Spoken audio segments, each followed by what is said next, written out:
G'day guys, kia ora, my name is Wildkard. Thank you for watching the Wildkard Rugby Show, and yep, the One-Eye Crusaders is in strong contentions, in my opinion, for the championship once again this year.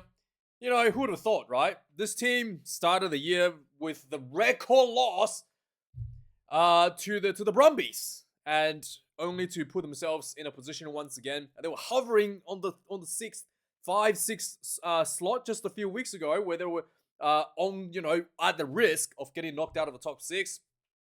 And here we are, pretty dominant, convincing win over the Blues, 36 points to 20. And you know, this is something that I kind of starting to notice, and this is something that speaks true to not just the Crusaders, but to pretty much all the Kiwi teams, is that the team builds throughout the season.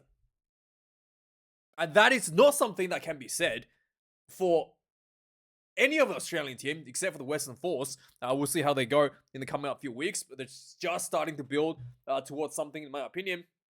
That is just not the case for the majority of the Australian teams. If you look at the Australian sides, right? If you look at the Brumbies, right? I like to trash the Brumbies every now and then. In fact, every week, seemingly nowadays.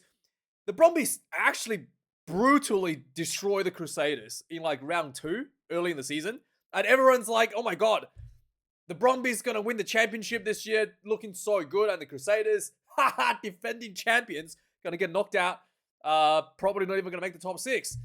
Look at their performance this week, right? One of the crucial things, you can tell that the Crusaders has a long-term plan for each and every one of their players, the key areas they want to work towards, and they spend the whole season working individually with the players to improve on the key set, to work on their goals, right, that they set at the beginning of the season, throughout the season, and towards something that they wanted to achieve towards the end. This is why the Crusaders always peaks at the end of the season, because they have their goal is not to win the game next week. Their goal is to win the championship at the end of the season. And that is something, I think that is a mentality that Australian teams just do not have at all. It's all about, let's try win the next weekend. Let's just look at the next weekend and how we're going to survive this one, right? So one of the things that one of the clearest example that was out there is Fainga'anuku, right? He was put, obviously he re-signed last year, coming back from Japan, I think it was, or overseas somewhere, but he re-signed.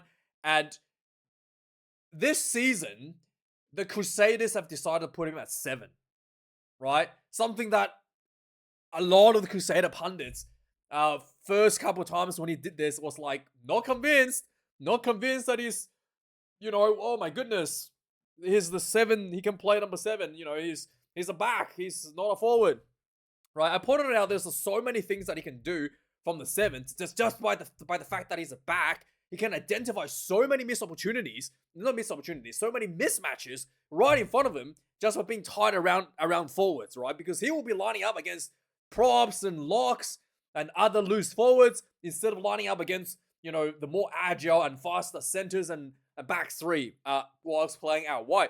So as a result of this, he's able to spot a lot of opportunities right in front of him and use that knowledge, use that speed and agility that he has as a back to exploit the people that's right in front of him, the forwards that he's playing against, he's matched up against right in front of him. And a lot of people saying that they were convinced. I said that was just brilliant. And sure enough, every week, right, in typical Crusaders fashion, he improved. You can clearly see that the team has given him things that he needs to do, right? I want you to look at some kicking options. I want you to look at turnovers. I want you to look at some pick and goes, right? It started with, in the start, when he first started, it was just like, I want you to make a few tackles, try for a few turnovers. Remember the first thing he did for the Crusaders is go for the turnover and got penalized, right? The first thing he did was go for the turnover at the breakdown and got penalized. That was literally the first thing he did when he put on the 7th jersey, right? And then he improved every week. The penalties, the clinical penalties, he stopped giving out those penalties. And then he was like, okay, let's see if he can do some pick and goes. And he did the forward things, pick and go, and found a couple tries. And this week, he's starting to bring in that kicking game, right? We saw him our wide looking like a typical pot for forwards. He got a couple big boys around him. He got the ball. He's not going to crash it, right? He could crash it, right? He could just crash the ball like a typical forward, but he saw the space behind. He saw the rush defense coming at him, and he saw a bunch of forwards who were quite slow at turning around and chasing the ball. Put it a chip behind. Next thing you know, the Crusaders are scoring, right? So every week, Fainga'anuku is bringing in something new that has worked throughout the week to improve as a player, to add something to the team, to bring to bring something the team was missing, right? Which is a threat. I'm sorry to I am sorry to what's his name? To Reihana. He's a great young player, but without someone like Richie Muonga that Crusaders used to, that opened up the 10 channel at a snap of the fingers, right? Sorry, Reihana is great, but not quite to the level as Richie Muonga. And then they try to open up the midfield with Havili. Didn't quite get that through. Now they have Fainga'anuku, right? Potentially open up the game right at the base of the ruck or out wide, right? When he's potentially looking for a crash ball or something, right? Now they have they're being able to try to find those extra threats out there, and they found that in Fainga'anuku, right? And it's just absolutely brilliant for the Crusaders. And this, right, in contrast to the stupidity that we're doing in New South Wales, Swali'i, what has he improved this year? Name one thing. Nothing. Right? He's exactly the same player as he was at the beginning of the season, albeit he has been injured, and at the end of the season. This literally, and in fact, none of the players at the Waratahs has changed meaningfully in terms of improving as a player throughout the season. Right? And that's the problem, right? And this goes to the Brumbies team as well. Probably to less of an extent for the Reds and the Western Force. The players, in fact, start the season with more ambition and tools and skills and abilities to play. And then as the season progresses, they started to cut out all those little bits and pieces that the players were exploring at the beginning of the season to tighten the game up. And they end up with a bunch of players just kicking the ball away constantly. Because the spreadsheet said this is the best way to play. The spreadsheet said you're going to put the ball between the 22 and the 10-meter line for maximum opportunity to score points. The teams that does this the most wins the most games. So let's just kick the ball into that area and make the stats look good. Right? And that's the difference. And this Crusaders thing, again, what was down to, let's have a look at an instance today, was down to 13 players at one point. Not only that they didn't, there was a feeling, right, around amongst the commentators. My goodness, down to 13 players, the Blues were chasing. This might be a close one. The Crusaders might actually lose this one. Nope, wasn't even close. The Crusaders, I wouldn't say dominated, but definitely had the upper hand over the Blues whilst down to 13 players. They controlled the clock, they conceded the try right away, and then actually scored for themselves. They understood that holding on to the ball actually better than kicking the ball away, actually better than kicking the 3 points and allowing the Blues to run back at you. They understood that we can keep the ball tight, and the extra numbers you got out wide doesn't do anything. Our forwards are going to run through your forwards in the tight areas, right? We don't care if you got 3 extra defenders out wide. We're not going to go out wide, right? Just, really, really, really good rugby. And I think the Crusaders deserve this win very, very much. And, I can only wish the Australian teams gets a little bit of this long-term planning, the long-term development of individual players. It'll be something that I keep dreaming, right? So anyway, let's have a look at the point summary of the game. Match stats of the game. 6 tries to 3, 507 run meters for the Crusaders, 300. So they got a bonus point win as well. So let's just quickly look at the before we go look at the red card. So this one here, the player runs in, Perifera lands on his head. I thought this should have been a red immediately from the referee on the field. But the referee says no review, just yellow card, and send it to the bunker. And the bunker said this was a red, which I thought was, I mean, I understand you want to speed the game up, but this should have been like straight off red. Right? Not just 20-minute red, but I think this should be a straight send off because it's so dangerous. Pilofeta could have like broken his neck and did land on his head. The commentator said that he kind of stumbled a little bit. Still, if you stumbled a little bit, should have slowed down and avoided a contact if you didn't feel like you're in control of where you're going. But yeah, it was horrendous. And despite the red card, they had a yellow card as well at the same time. The Crusaders, yeah, just dominated you anyway. Right? Really, really impressive. So, 14 turnovers conceded for the Crusaders, 15 for the Blues, 146 tackles made for the Crusaders, 9 missed tackles. Wow, really good. 166 for the tackles made for the Blues, 26 missed tackles. 29 kicks in play for the Crusaders, 26 kicks in Blues, 50% for the Crusaders. 2 missed for Perifera. I think Bowden Barrett was on late in the second half for 30 minutes. 941 kick minutes for the Crusaders, 708 for the Blues. 20 lineouts, perfect for the Crusaders. 10 for the Blues, 4 lost.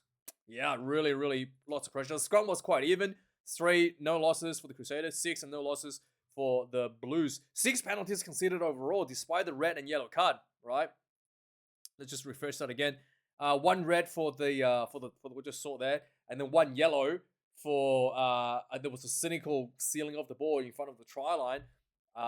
Yeah, that was a little bit stupid there. But yeah, despite that, Crusaders overall 6 penalties was pretty decent. 9 for the Blues, pretty good as well. Both teams under 10 in terms of penalty count. Yeah, I'm not sure. Let me know what you think about the penalty count. It just seems to me like either the players are getting really, really good at not giving away penalties, or the referees are being more and more lenient when it comes to issuing those penalties. So let me know which one it is. Maybe it's both. Maybe the players are getting better and the referees are, more reluctant to giving away, more reluctant to issue those penalties at the same time. Could be true for both, but let me know your thoughts which one it is. All right. So just quick point summary. The Blues came out of the gate 7 minutes, immediately kicked the penalty goal, and I was like, oh boy, the Crusaders are going to win this one. Yep, Crusaders retaliated. 30 minutes, they went for the line out. They had a dummy more and went to George Bauer. George Bauer crashed into short side and went in for the try. This was his 100th cap for the Crusaders. First try ever for him. 5 points to 3. 23 minutes in. Fainga'anuku got the field ball, center field. Looked like he was going to crash the ball. No, chipped the ball over. And then Hannah chased the ball down. The big lock got a bit of good bounce for him. Went in for the try. 12 points to 3. 32 minutes in the game. There was a knock on from the Blues. A knock on from the Crusaders. The Blues counter attacks with good hands down the sideline. And then AJ Lamb run into the corner. 12 points to 8. 38 minutes in the game, there was a 5-meter scrum for the Blues on one side of the field. They just worked their way towards the other side, to the left, back to the left-hand side. And then Peter Aki had a nice run. And eventually it was a pick and go for Nook. Went in for the try, 12 points to 13. And what's his name? Perifera missed the kick timer.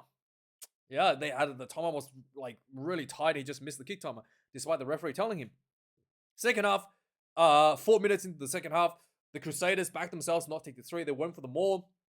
The ball went out wide to Ray Hanna. The rush defense was probably went a bit too far, and Ray Hanna just stepped in and ran straight through the gap. Try, 19 points to 13. 50 minutes into the game, Preston scooped out the ball off the ground. Little flick pass to keep the ball alive. Lots of, the Crusaders ran down like the sideline. The ball was popped up off the ground back to Preston, who followed this one through. And then there was a bunch of, pick and goes, and Preston went in for the try. 24 points to 13. 60 minutes, Fainga'anuku once again showing up what he can do. He got the ball, picked up the ball at the 9 position. And it looked like he could just do a typical forwards thing and just ran it. No, he did Anton Dupont. Instead, he picked the ball by night and just kicked the ball down the field. Little grabber through. This was a very French style of play, actually. This was straight out of the French national team. And then the winger ran through, which was Sebo Reese, down the side, down the sideline, scooped this one up for the try. 31 points to 13. 66 minutes, the red card was issued. 68 minutes. After this was issued, the Blues kind of just went, what do you call it? After this red card issue, the Blues followed themselves, put some more pressure on. Caleb Clark made a break, and then the ball was ripped off the ground against the Crusaders. And so, what's his name? The yellow card was issued on top of the red card, so 2 players in the bin, and then the Blues taking a tap and go, and then eventually saw 2-2 crashed over for the try. 20 points, 29 points. 31. What is it? What was it? 29. Yeah, 29 points to 20, and then finally 78 minutes. 76 minutes before the Crusaders had a full 14 player back, the yellow card back. They had a penalty. They went for the line out. They went for the more. Lots of pick and go, and then George Bell went in for the try. 36 points to 20. Didn't even need the extra 2 players for the Crusaders to belt this one through. And then, bonus point win against the good old rivals, the Blues. North versus South. Anyway, let me know your thoughts. Like, comment, and subscribe. Thank you for watching, and have a good one. Cheers.